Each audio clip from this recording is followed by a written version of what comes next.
પધારો મારા વ્લોગમાં, એટલે કે મારા વિડીયોમાં. જય માતાજી બધાને, જય શ્રી કૃષ્ણ. બહુ દિવસે તમને બધાને મળી રહી હોય એવું થઈ રહ્યું, જાણે કે મહિનાઓ જતા રહ્યા.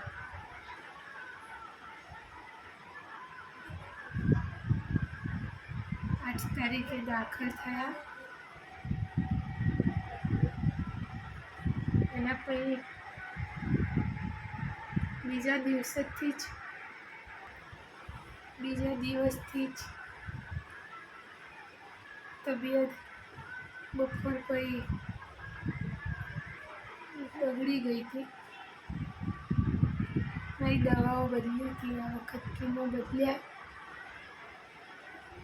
અને બોલાતું જ નહોતું. 2 દિવસ તો મેં બસ ખાલી ઈશારાઓમાં વાત કરી ઘરમાં.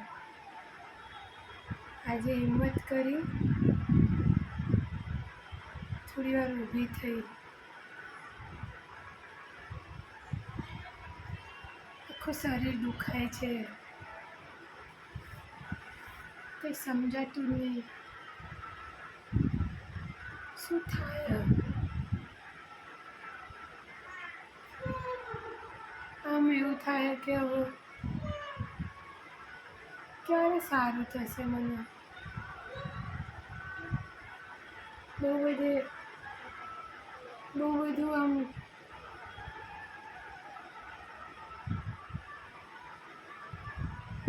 નહીં ગમતું કંઈ.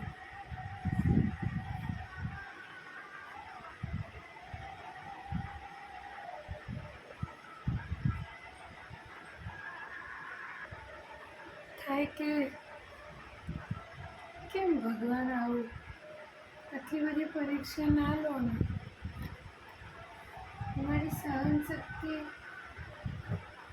મારી સહનશક્તિ નહીં રહી હવે.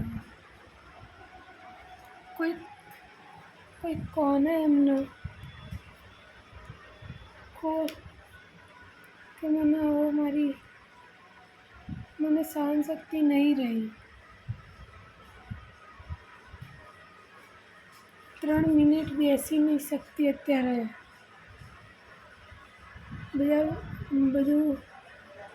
બહુ બધા વિચારો આવે હવે મને, અને સારા વિચાર બી નહીં આવતા. મને થાય છે કે મને કંઈ થઈ જશે.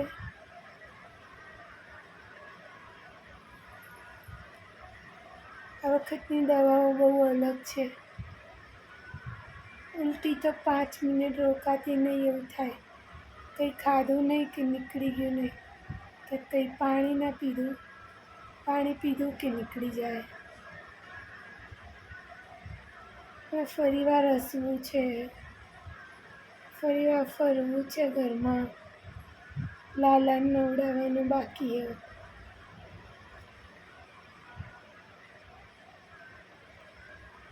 ખાવાની કોઈ અપેક્ષા નહીં, બસ થાય ભગવાન થોડું પાણી પી શકું તો એ ઘણું છે.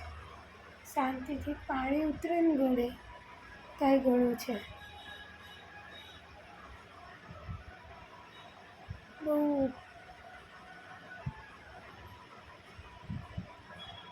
બહુ અઘરો છે આ સમયે. કેમનો પાર પાડવો મારે? શું કરું શું ના કરું કંઈ સમજાતું નહીં.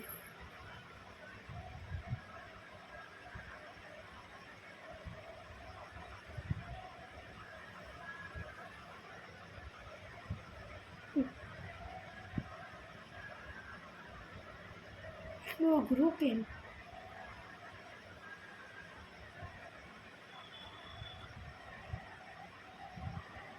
બહુ અઘરું આ બધું, બહુ.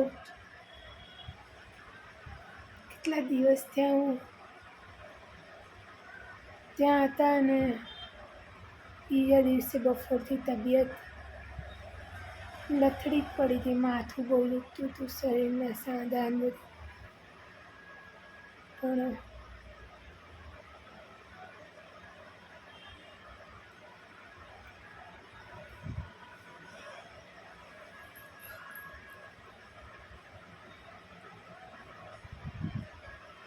એકલું બે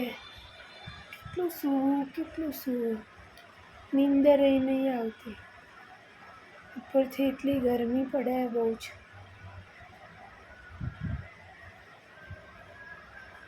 નીંદર નહીં આવતી હવે.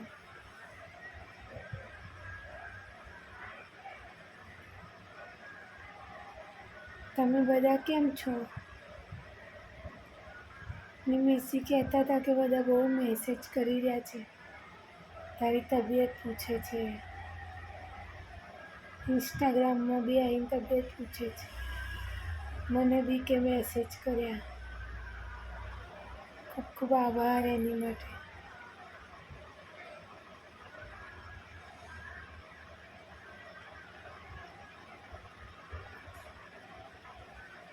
આ વખતે જ એવું થયું છે કે જબરજસ્ત કબજિયાત થઈ ગયો છે, માથું ઉતરતું નથી, ખાવા કે પાણી ટકતું નથી, કે ખાવા તો ખવાતું જ નહીં, એટલે પાણી પીવું એ નીકળી જાય.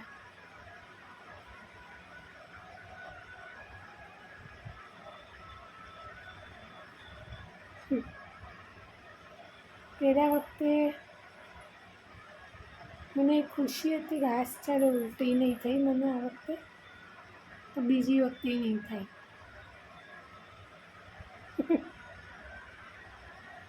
આ વખતે તો વાત લગાડી દીધી તો.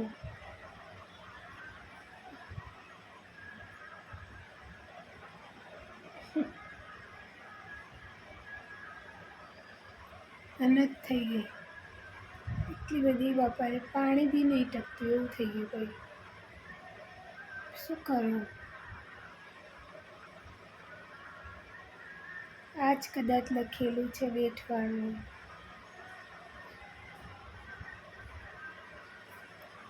કેટલા દિવસ, કેટલો સમય હજુ.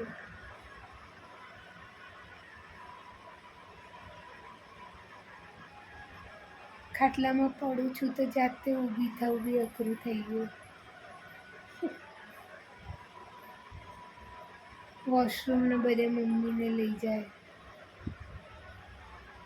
નિમેશજી 2 દિવસથી અહીંયા જ હોય છે, તબિયત આવે એટલે. આજે આવ્યા હતા, ઓલું ઇન્જેક્શન લેવાનું હતું હાથ ઉપર. હમણાં બપોરે જ ગયા ઘરે, તો ઇન્જેક્શન અપાવડાવી સવારે. એ થાકી ગયા મારામાં.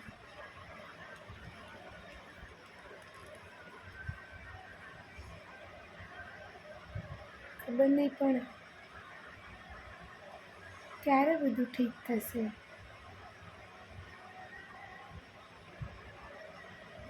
શું મારા વિડીયો ખાલી યાદો બની રહી જશે, કે પછી હું કોઈકને કહીશ એક સમય ત્યાં જો મારો સમય આવ્યો હતો, એની સામે લડી બતાવ્યું હતું, સ્વીકારી બતાવ્યું હતું, પ્રભુએ સાથ આપ્યો હતો, માં ભેડી હતી, બધાએ આશીર્વાદ આપ્યા હતા, કે બસ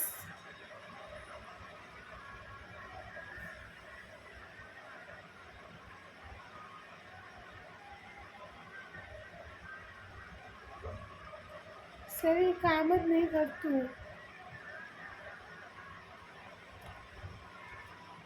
કઈ જાણ કે કંઈ તાકાત જ ના હોય શરીરમાં, કંઈ બચ્યું જ ના હોય.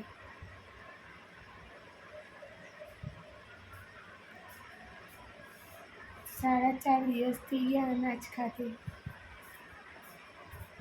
બસ ખાલી પાણી પીવું તો ઉલટી થઈ જાય.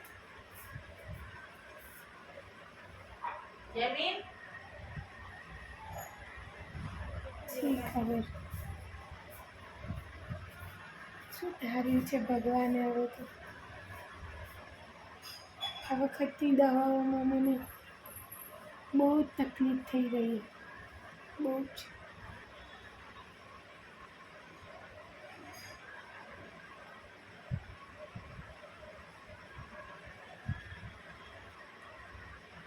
તમને બધાને મારી ચિંતા થતી હતી ને, હિંમત કરીને બોલી, કેમ કે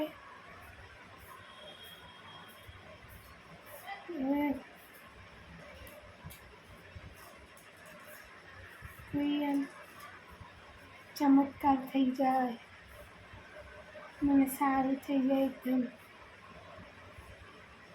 કોઈ હસતી રમતી એક્ટિવા ચલાવું, ખાઈ શકું બધું થોડું થોડું, પાણી પી શકું,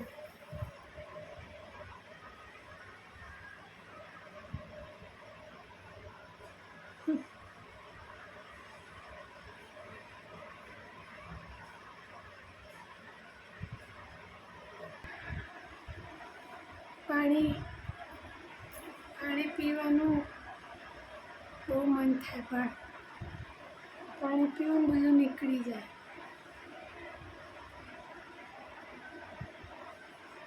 હાથ પગ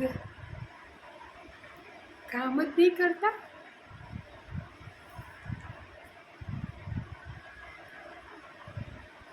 કેટલી આકરી પરીક્ષા લે છે માં તું.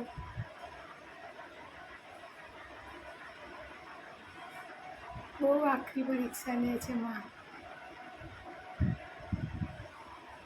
કેટલા દિવસ સહન થશે આ બધું મને?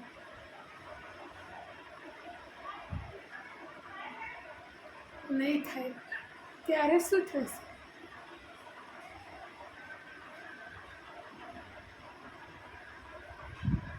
થશે.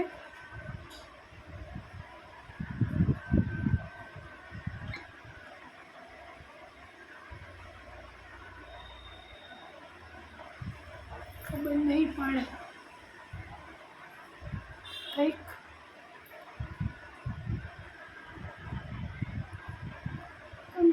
અંદરથી થાકી રહી છું.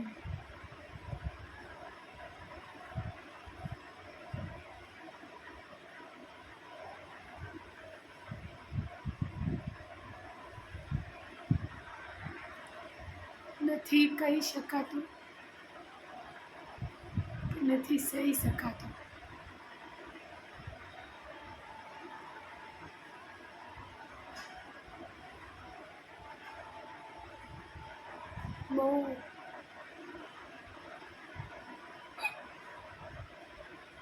બહુ જ અંદરથી બધું દુખી રહ્યું છે. ઊભું નથી રહેવાતું.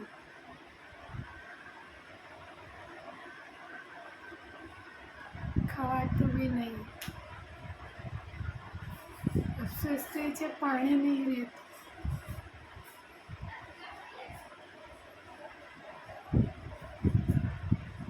ખાવું તો તોય હું થોડું ઓલું કરું, પણ પાણી નહીં પીવાતું.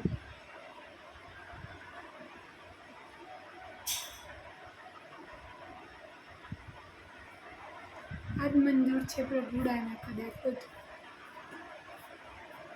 આખા ગામની તકલીફો,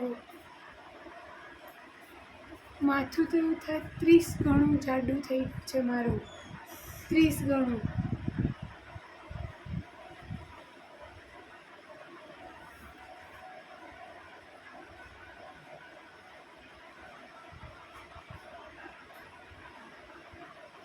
બસ જલ્દી સારું થઈ જાય બધું. આ બસ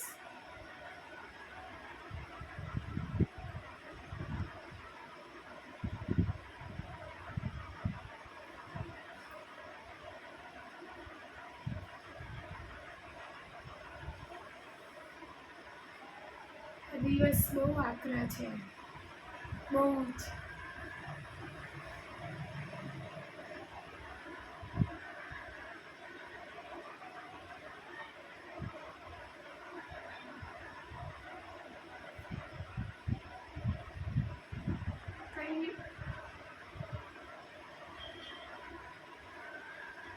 જય માતાજી.